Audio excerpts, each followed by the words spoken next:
ছেলের 6 বছরের জন্মদিন ছিল 26শে এপ্রিল, গত ফ্রাইডে। কিন্তু দিনটা খুবই বাজে কেটেছে। এইভাবে কাটবে ভাবতেও পারিনি। আগের দিন সব বাজার করে রেখেছিলাম, মানে জন্মদিনের প্রস্তুতি, কেক কেনা থেকে শুরু করে সমস্ত রকমের বাজার। দুদিন আগে থেকেই ওর প্রচণ্ড জ্বর আসছিলো, 102 অবধি জ্বর এসে গেছিলো।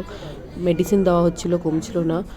টেস্ট করা হয়, টেস্টে সিআরপি একটা ব্লাড টেস্ট হয়, সেখানে ওর ইনফেকশন 5 থাকার কথা, সেখানে 134 হয়ে যায়।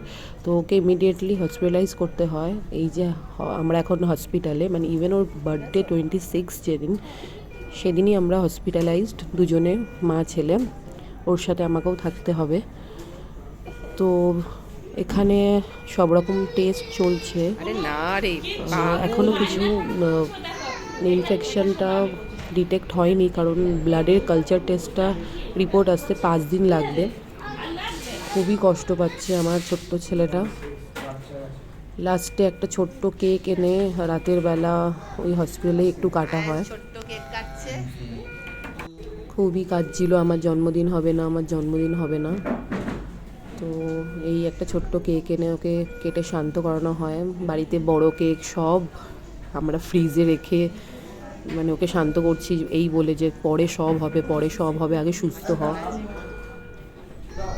তো খুবই মন খারাপ।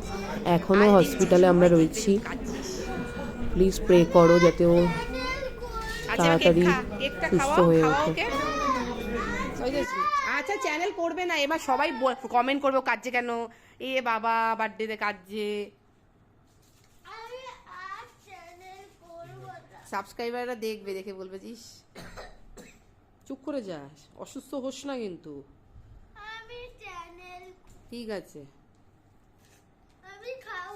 এই মা লেট ভেলভেট দারুণ কেক, খাও।